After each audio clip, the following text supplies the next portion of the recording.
گرامی قدر حاضرین و سامعین، اللہ جل جلالہ تمام زمانوں کا اور تمام مکانوں اور جگہوں کا مالک اور خالق ہے۔ وہ جس زمانے کے لیے جو حکم عطا فرمائے اور جس زمانے میں جس چیز سے روک دے اور جس جگہ کی اہمیت اور فضیلت وہ ظاہر فرمائے اور جس جگہ کے متعلق جو کچھ وہ بیان فرمائے، اس کا بیان اس کے نبی صلی اللہ تعالی علیہ وسلم کا بیان برحق، سچ اور درست ہے اور ہم سب کے لیے لائق اتباع ہے۔ اللہ جل جلالہ نے سورہ توبہ کی آیت نمبر 37 میں ارشاد فرمایا، ان عدت الشہور عند اللہ 12 شہرا فی کتاب اللہ، کہ قمری مہینوں کی تعداد اللہ کے نزدیک 12 ہے، اور یہ تعداد جو ہم محرم، صفر، ربیع الاول، یہ جو مہینے ہم گنتے ہیں، محرم سے آغاز ہوتا ہے اور ذی الحجہ پر اختتام ہوتا ہے، یہ مہینوں کی تعداد جو 12 مقرر ہے یہ اللہ کی جانب سے ہے۔ اور یہ کب سے ہے؟ یوم خلق السماوات والارض، فرمایا اس دن سے یہ تعداد اللہ کی جانب سے متعین اور مقرر ہے جس دن اللہ نے آسمانوں اور زمینوں کو پیدا فرمایا۔ لہذا زمانے کی تقسیم، سالوں کی تقسیم اور پھر اس سال میں دنوں کی تقسیم اور پھر اسی طرح سے مہینوں کی تقسیم، یہ نظام اللہ کی طرف سے بنایا گیا، اس لیے تاکہ انسان اپنے حساب و کتاب کو جان سکے۔ پھر فرمایا منہا اربعۃ حرم، یہ جو 12 مہینے ہیں، ان 12 مہینوں میں 4 مہینے زیادہ قابل احترام ہیں۔ ذالک الدین القیم، یہ اللہ کا مقرر کردہ ضابطہ اور دین ہے، اب اس میں کسی قسم کا تغیر اور تبدل نہیں ہو سکتا۔ لہذا ان 4 مہینوں میں جو قابل احترام ہیں، ان 4 مہینوں کے احترام میں کسی قسم کی کمی نہ کرنا اور ان کو تغیر اور تبدل بھی نہ کرنا، آگے پیچھے بھی نہ کرنا۔ اب یہ 4 مہینے جو قرآن کی آیت بتا رہی ہے کہ قابل احترام ہے، منہا اربعۃ حرم، 4 مہینے قابل احترام ہیں۔ اب یہ 4 مہینے کون سے قابل احترام ہیں؟ پیارے پیغمبر صلی اللہ تعالی علیہ وسلم کے ارشادات مبارک، آپ علیہ السلام کی مبارک زبان سے نکلنے والے کلمات، وہ قرآن مجید کی شرح اور تشریح اور تفسیر ہیں۔ رسول اللہ صلی اللہ تعالی علیہ وسلم نے ان 4 مہینوں کی وضاحت فرمائی اور آپ نے ارشاد فرمایا، الزمان قد استدار علی ہیئتہ یوم خلق السماوات والارض منها 4 حرم، مہینے اپنی جگہ پر آ چکے ہیں۔ یہ کچھ زمانہ جاہلیت میں مشرکین نے تبدیلی کر دی تھی مہینوں کے اندر، جس مہینے کو چاہا اس کو رجب مان لیا، جس کو چاہا ذی الحجہ کر دیا، جس کو چاہا محرم کر دیا، اپنی مرضی سے مہینوں میں تبدیلیاں کر لیتے تھے۔ یعنی یوں کہتے تھے کہ اس سال ہم ذی الحجہ کا مہینہ ذی الحجہ والے میں نہیں منائیں گے، فلاں مہینے میں منائیں گے۔ تو اس طرح سے تغیر اور تبدل کر دیا۔ آپ علیہ السلام نے جس سال حج فرمایا تو آپ نے فرمایا کہ الزمان قد استدار علی ہیئتہ، آج زمانہ اپنی جگہ پر واپس آ گیا ہے۔ یعنی جو ذی الحجہ کا مہینہ اللہ کی طرف سے تھا، آج وہی ذی الحجہ کا مہینہ ہے جس میں ہم حج کر رہے ہیں، اور جو 9 ذی الحجہ یوم عرفہ اللہ کی طرف سے متعین تھا، آج وہی دن آ چکا ہے، لہٰذا اب اس میں کوئی تبدیلی نہ کرے۔ پھر آپ نے فرمایا منہا اربعۃ حرم، ان 12 مہینوں میں 4 مہینے قابل احترام ہیں۔ پھر فرمایا ثلاث متوالیات، 3 مہینے قابل احترام جو ہیں وہ تسلسل کے ساتھ ہیں، وہ مہینے تسلسل کے ساتھ ہیں، ذوالقعدہ، ذوالحجہ، محرم، یہ 3 مہینے ایک ساتھ آپ نے فرمایا آتے ہیں۔ اور پھر آپ نے چوتھا مہینہ گنوایا، آپ نے فرمایا وَرَجَبُ مُضَرْ الَّذِي بَيْنَ جُمَادَى وَشَعْبَانَ، اور وہ رجب کا مہینہ بھی قابل احترام ہے جو جمادی ثانیہ اور شعبان کے بیچ میں آتا ہے۔ تو پتہ چلا کہ رسول اللہ صلی اللہ تعالی علیہ وسلم کے ارشاد کی شرح کے مطابق، تفسیر کے مطابق کون سے مہینے قرآن کی آیت سے قابل احترام ثابت ہوئے؟ 4 مہینے۔ کون کون سے؟ ذوالقعدہ، ذوالحجہ، محرم اور رجب، 3 مہینے تسلسل کے ساتھ، اور 1 مہینہ رجب کا جو علیحدہ ہے، شعبان اور جمادی الثانیہ کے بیچ میں آتا ہے۔ اب یہ جو 4 مہینے قابل احترام بتلائے، یہ کیوں قابل احترام ہیں اور ان کا احترام کیا ہے؟ معنی یہ ہے کہ آپ نے سنا ہوگا اور آپ نے اس پر عمل بھی کیا ہے، یقیناً رمضان کا مہینہ آتا ہے تو آپ بیانات سنتے ہیں کہ رمضان کے مہینے میں نیکیوں کی مقدار میں اضافہ، ثواب میں اضافہ ہو جاتا ہے، ایک نیکی پر 70 نیکیوں کا ثواب ملتا ہے۔ یہ خصوصیت کب ہوتی ہے؟ یہ رمضان میں۔ اسی طرح سے ان 4 مہینوں کے اندر بھی جو آدمی نیکیاں کرے گا، نیکیوں کا ثواب بڑھا دیا جاتا ہے اور گناہوں کی نحوست بھی زیادہ ٹپکتی ہے۔ اگر کوئی گناہ جیسے رمضان میں کرے گا، بہت بدترین کیا اس نے، گناہ تو برا ہی برا ہے، پھر رمضان میں کیا بہت ہی برا اور بدترین کیا۔ بالکل اسی طرح سے ان 4 مہینوں میں جو آدمی عبادت پر توجہ دے گا تو اس کی عبادت کا ثواب اللہ کے ہاں بڑھا دیا جائے گا۔ اور علامہ جساس رحمۃ اللہ علیہ نے اپنی تفسیر میں یہ بات نقل فرمائی ہے، احکام القرآن میں یہ بات ذکر فرمائی کہ جو آدمی ان 4 مہینوں میں عبادت کی پابندی کر لے اور گناہوں سے بھی بچ جائے، اللہ تبارک تعالیٰ ان 4 مہینوں کی برکت سے پورا سال اس کو نیک اعمال کی توفیق دے گا اور گناہوں سے بچنے کی توفیق دے گا۔ گویا کہ پورے سال کا دار و مدار ان 4 مہینوں پر ہے۔ یہ 4 مہینے قابل احترام ہیں اور زیادہ اضافی نیکیوں کے ساتھ گزارے جائیں۔ ان 4 مہینوں میں سے رجب کا مہینہ ابھی شروع ہوا ہے، گویا کہ اس مہینے میں آپ کی اور ہماری عبادات میں اضافہ ہونا چاہیے، نوافل میں اضافہ ہو، تلاوت میں اضافہ ہو اور دیگر صدقے میں اضافہ ہو، تمام کے تمام نیک اعمال میں اضافہ ہونا چاہیے اس رجب کے مہینے میں، اس لیے کہ یہ ان 4 مبارک اور بابرکت مہینوں میں سے ہے۔ اور اس رجب کے مہینے میں گناہوں سے بھی آپ کو، ہم سب کو بہت زیادہ بچنے کا التزام اور اہتمام کرنا چاہیے۔ اب رسول اکرم صلی اللہ تعالی علیہ وسلم کا عمل رجب کے مہینے میں کیا تھا؟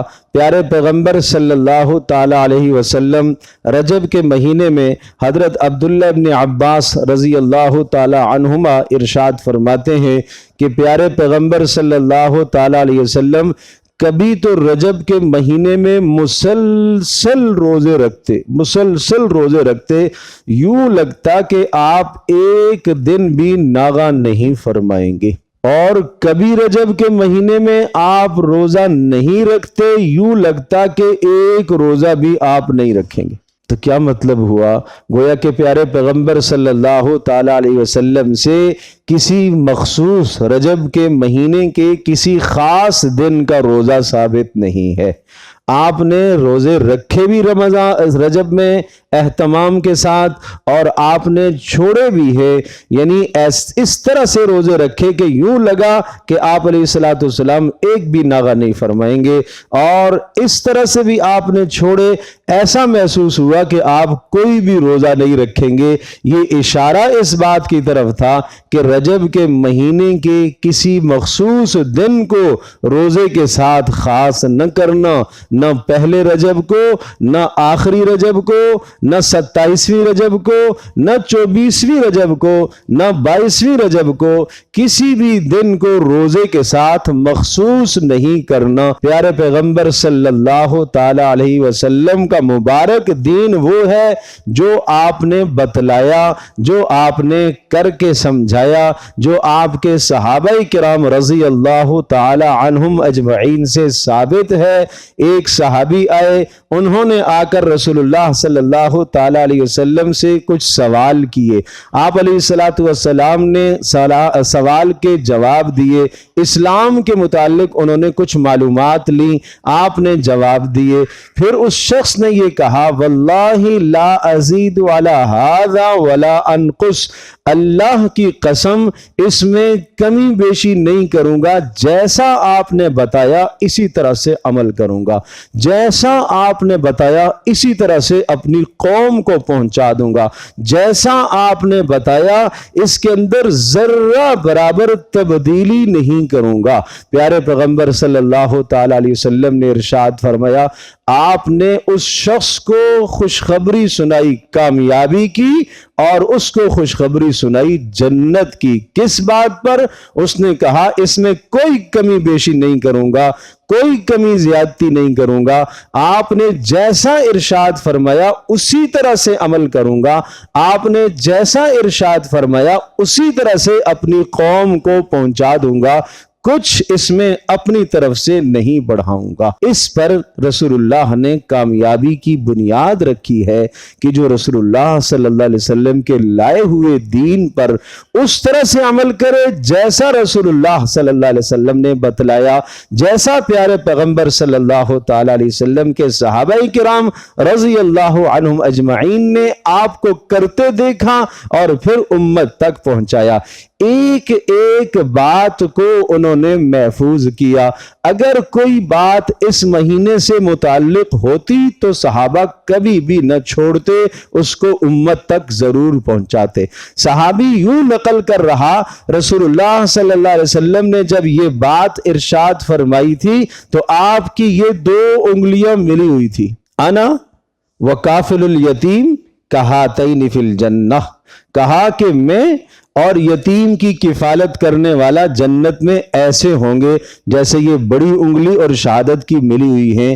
یعنی صحابہ کو وہ اشارے بھی یاد ہیں کہ رسول اللہ نے جب یہ بات کہی تھی تو آپ نے اشارہ کیسے کیا تھا۔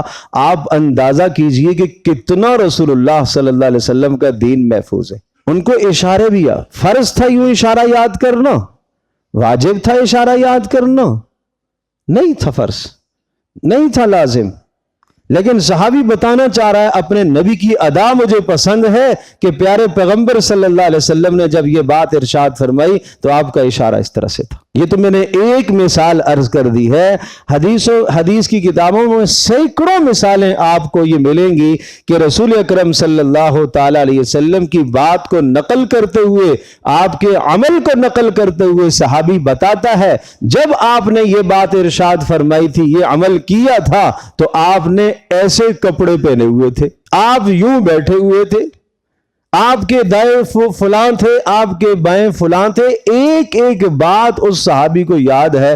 تو کیا آپ کوئی ذرہ برابر تردد کر سکتے ہیں کہ کسی صحابی نے دین کو پہنچانے میں کوئی کمی کی ہو؟ ایک ایک بات انہوں نے یاد کر کے رکھی۔ اب رسول اکرم صلی اللہ تعالی علیہ وسلم سے رجب کے مہینے کی ایک دعا جو نقل ہے، مشکات شریف کی روایت میں ہے، آپ علیہ الصلوۃ والسلام نے جب رجب کا مہینہ داخل ہوا، چاند ہوا، تو آپ نے یہ جملہ ارشاد فرمایا، اللہم بارک لنا فی رجب و شعبان و بلغنا رمضان۔ اے اللہ، دو جملے ہیں، اللہم بارک لنا فی رجب و شعبان، کیا معنی؟ اے اللہ ہمارے لیے یہ رجب کا مہینہ اور شعبان کا مہینہ مبارک فرما، اور رمضان تک ہمیں زندگی عطا فرما۔ یہ دعا آپ نے کی ہے، اے اللہ رجب کا مہینہ اور شعبان کا مہینہ ہمارے لیے مبارک فرما، اور رمضان تک ہمیں زندگی عطا فرما۔ اب آپ یہ ذہن نشین فرمائیے کہ یہ دعا پیارے پیغمبر صلی اللہ تعالی علیہ وسلم نے کیوں کی؟ سال کے جو 12 مہینے میں ہیں، ان میں نے عرض کیا کہ 4 مہینے تو قابل احترام ہیں، اور ان 12 مہینوں میں 2 مہینے ایسے ہیں جو عبادت کے اعتبار سے بہت بلندی پر ہیں، ٹاپ پر۔ رمضان کا مہینہ، ذی الحجہ کا مہینہ۔ رمضان کے مہینے میں روزہ جیسی اہم عبادت ہے، راتوں کو قیام اور دن کو روزہ، اور اس مبارک مہینے کی راتوں میں ایک رات لیلۃ القدر خیر من 1000 شہر، جو 1000 مہینوں کی عبادت سے بڑھ کر ہے۔ تو اس لیے اس مہینے کی ایک بڑی اہمیت ہے۔ کون سے مہینے کی؟ رمضان کی۔ دوسرا مہینہ عبادت کا ذی الحجہ۔ ذی الحجہ کا مہینہ، اس میں قربانی اور حج کی 2 بڑی عبادتیں انجام پاتی ہیں، قربانی اور حج کی، اور یہ 2 عبادتیں ایسی ہیں جو پورا سال نہیں ہو سکتی۔ رمضان میں روزہ، اور اسی طرح سے رمضان میں رات کا قیام تراویح کا، یہ پورے سال میں نہیں ہوتا، یہ صرف رمضان کے ساتھ یہ عبادت خاص ہے۔ روزہ تو رکھ سکتے ہیں، لیکن جو بات رمضان کے روزے کی ہے وہ پورا سال ثواب نہیں ہے۔ اور اسی طرح سے ذی الحجہ کے دنوں میں ایک دن آتا ہے جو تمام کے تمام دنوں کا سردار ہے، وہ ہے یوم عرفہ، 9 ذی الحجہ۔ اور رمضانوں کی راتوں میں ایک رات آتی ہے جو پورے سال کی تمام راتوں کی سردار ہے، سب سے افضل ہے، وہ ہے لیلۃ القدر۔ تو گویا کہ یہ 2 مہینے عبادت کے اعتبار سے افضل ترین مہینے ہیں، رمضان کا مہینہ اور ذی الحجہ کا مہینہ۔ پھر آپ ذہن نشین فرمائیے کہ رمضان کے مہینے سے پہلے 2 مہینے رسول اللہ صلی اللہ علیہ وسلم نے دعا کی رمضان سے پہلے، اللہم بارک لنا فی رجب و شعبان و بلغنا رمضان، اے اللہ رجب بھی مبارک فرما، شعبان بھی مبارک فرما۔ تو رجب اور شعبان کے بعد کیا آتا ہے؟ رمضان کا مہینہ۔ اے اللہ رمضان تک ہمیں زندگی عطا فرما۔ تو گویا کہ رسول اللہ صلی اللہ تعالی علیہ وسلم نے رمضان تک کی زندگی کی دعا فرمائی، اور رجب اور شعبان کے بابرکت ہونے کی دعا کی۔ یہ اشارہ اس بات کی طرف ہے کہ جو رمضان کا مہینہ اتنی اہمیت والا ہے، اس کی تیاری رجب سے آپ شروع کریں گے۔ اس بات کو سمجھانے کے لیے اس کی تیاری آپ رجب سے شروع کریں گے۔ یوں سمجھیے کہ نیکیوں کا، عبادات کا، طاعات کا، اللہ سے تعلق قائم کرنے کا، گناہوں سے بچنے کا بیج آپ ڈالیں گے رجب کے مہینے میں، اور شعبان کے مہینے میں پودا نکلے گا، اس کی آپ آبیاری کریں گے، اس کو آپ پانی دیں گے۔ پھر رمضان کا جب مہینہ آئے گا تو وہ تناور درخت، اس لیے کہ نیکیوں کے ثواب بڑھ جائیں گے، نیکیوں کے ثواب بڑھ جائیں گے، دن کو روزے، رات کے قیام، تو پھر وہ آپ کی نیکی، آپ کی عبادت ایک تناور درخت بن جائے گا۔ جب وہ تناور درخت بن گیا تو اب پورا سال آپ اس نیکی سے فائدہ حاصل کریں گے جو رمضان میں آپ نے کمائی ہے۔ تو پھر کہاں سے رمضان کی تیاری شروع کرنی ہے؟ رجب سے، آج سے ہی۔ پھر یہ نہیں کہ جناب رمضان کا ابھی تو 2 مہینے پڑے ہوئے، ابھی تو 2 مہینے، رجب کا پورا مہینہ ہے، ابھی شعبان کا پورا مہینہ، ابھی بڑے دن پڑے ہوئے ہیں بھائی۔ کیا جلدی ہے؟ تو جو آدمی رجب کے مہینے سے رمضان المبارک کی تیاری کرنا شروع کرے گا، شعبان کا مہینہ تیاری میں گزارے گا، اس لیے کہ بہت عظیم الشان نیکیوں کے سیزن کا مہینہ آ رہا ہے۔ جو شخص پہلے سے 2 مہینے تیاری کرے گا، جیسے ہی رمضان کا مہینہ داخل ہوگا، تمام کی تمام خیریں اور برکتیں اس کی طرف سمٹ کر آ جائے گی، اس لیے کہ اس کے دل کی زمین مکمل ہموار ہو چکی ہوگی، مکمل دل اس کا نیکی کو قبول کرنے کے لیے آمادہ ہو چکا ہوگا۔ اور رمضان اور قرآن یہ بہت گہرا آپس میں تعلق رکھتے ہیں۔ اب ہر دن قرآن سننے اور قرآن پڑھنے سے اس کا دل صاف ہونا شروع ہو جائے گا، اور جب عید والا دن آئے گا، رمضان مکمل ہوگا، تو اس کا دل مکمل طور پر صاف اور شفاف ہو جائے گا۔ لیکن یہ تیاری رجب کے مہینے سے کرنی ہے، اس لیے آپ نے دعا فرمائی اللہم بارک لنا فی رجب و شعبان وبلغنا رمضان۔ اور دوسرا مہینہ جو سب سے بلند ترین ہے عبادت کے اعتبار سے، وہ ذی الحجہ کا ہے۔ اس کی تیاری کہاں سے ہوتی ہے؟ شوال سے، شوال، ذی قعدہ، ذی الحجہ، اور اس کے بعد پھر محرم کا مہینہ بھی قابل احترام چھوڑا، اس لیے کہ ذی الحجہ کے مہینے میں جو حجاج حج کے لیے جاتے ہیں تو وہ اپنے حج کا سفر شوال سے شروع کر سکتے ہیں، اور جب واپسی ہوتی ہے تو واپسی آتے آتے محرم کا مہینہ بھی بسا اوقات لگ جاتا ہے۔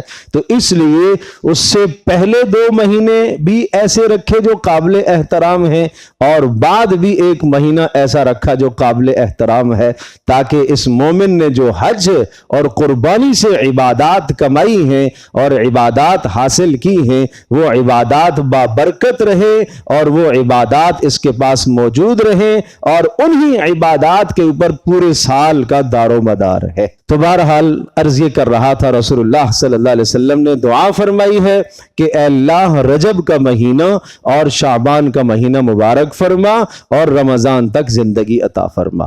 اپنی دعاؤں میں اس دعا کو آپ شامل فرمائیں، اور شامل صرف دعا کو نہ فرمائیں بلکہ آپ ساتھ ساتھ عمل کو بھی بڑھا دیں۔ کیسے بڑھا دیں؟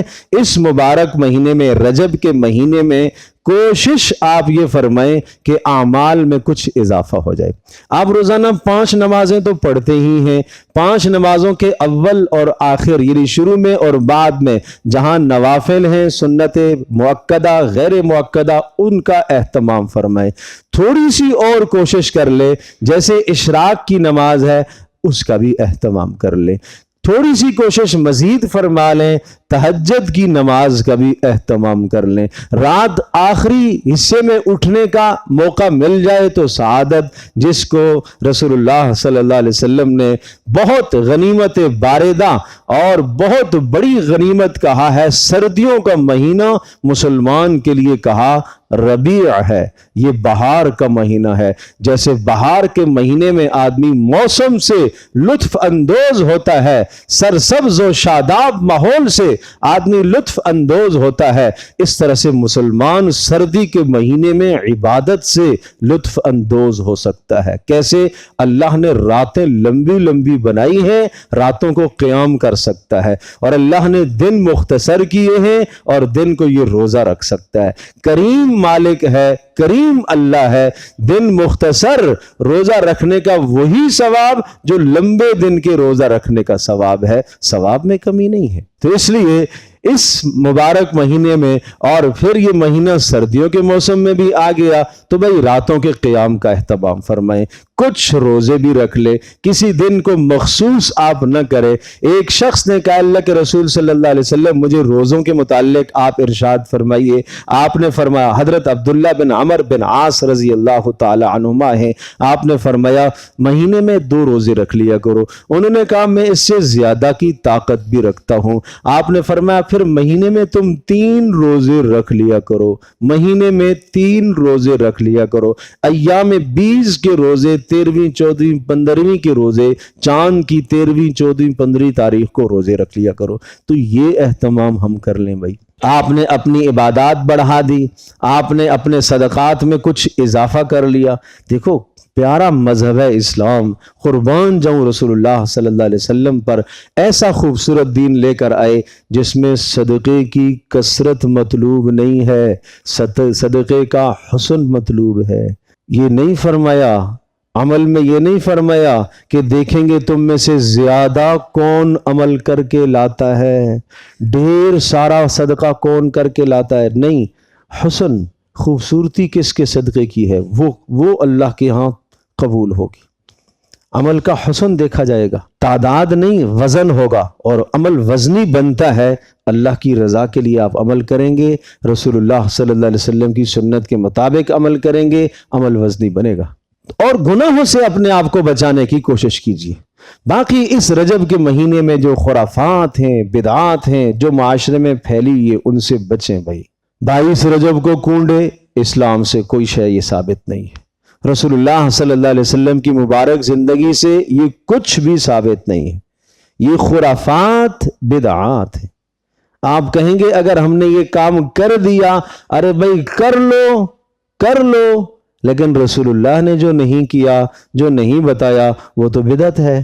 جمعے کی ہم پڑھتے ہیں روزانہ، ہر جمعے میں ہم 2 رکعت نماز با جماعت ادا کرتے ہیں، اور باقی پورا ہفتہ ہم زور میں 4 رکعتیں پڑھتے ہیں، اور جمعے میں ہم اونچی آواز سے قرات کرتے ہیں، باقی پورا ہفتہ ہم ظہر کی نماز میں آہستہ قرات کرتے ہیں۔ سب جانتے ہیں ایک جمعے میں کسی مولوی صاحب نے اگر آہستہ قرات کر لی تو آپ یہی کہیں گے نا جمعہ نہیں ہوا، 2 کی جگہ پر اس نے 4 پڑھ لی تو آپ کہیں گے نا جمعہ نہیں ہوا۔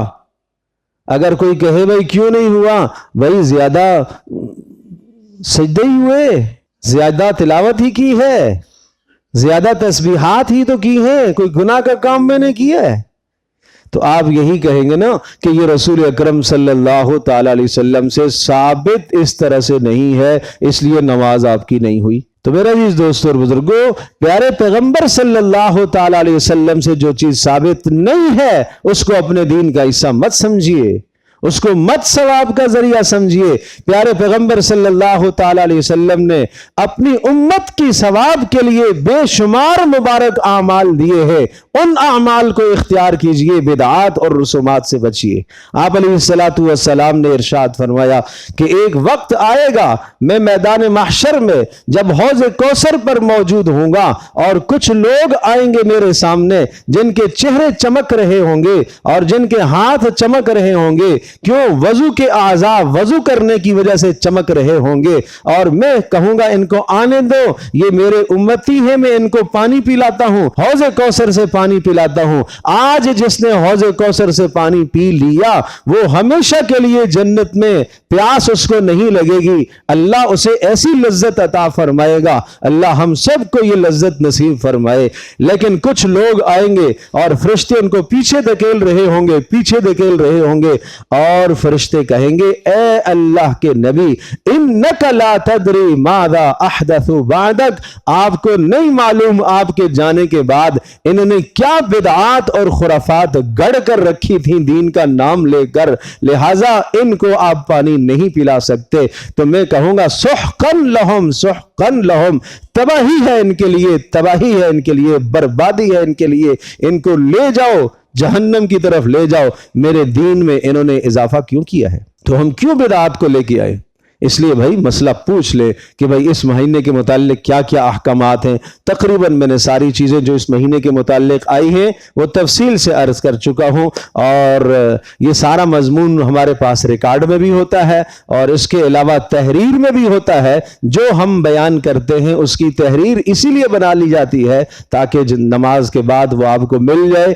ساری باتیں یاد نہ رہیں تو تحریر سامنے آئے گی تو ساری باتیں یاد آ جائیں گی، کوئی بیچ میں آتے ہیں، کوئی آخر میں آتے ہیں، تاکہ سب تک ایک مبارک پیغام پہنچ جائے۔ اور کوشش فرمایا کریں جمعے کا ایک دن تو آدمی جلدی آ جائے، سن لیں اللہ کی بات کو، اہتمام کیا کریں، جمعے کا ہو تو جاتا ہے لیکن اہتمام کیا کریں۔ اور آخری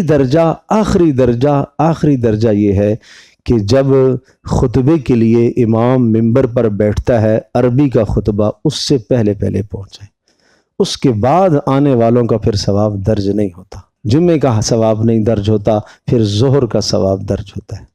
تو جمعے کا اہتمام کیا کریں۔ رسول اللہ صلی اللہ علیہ وسلم اہتمام فرماتے تھے، جمعے سے پہلے اپنے کاروباروں کو بند رکھیں، جمعے کی نماز کے بعد اپنے کاروباروں کو کھولیں، اس میں برکت ہے۔ فَإِذَا قُضِيَتِ الصَّلَاةُ فَانْتَشِرُوا فِي الْأَرْضِ، جب نماز جمعہ ادا کر چکو، اب پھیل جاؤ تجارت کے لیے، اب اللہ تمہیں برکت دے گا۔ لیکن ہم نماز جمعہ سے پہلے کاروباروں کو کھول رکھتے ہیں، بعد میں بند کر لیتے۔ نہیں بھائی، اللہ کا جو حکم ہے اس کو پورا کرے، انشاءاللہ اللہ آپ کے رزق میں، روزی میں برکت دے گا۔ اللہ تبارک و تعالی ہم سب کے لیے سمجھنا عمل کرنا آسان ہے۔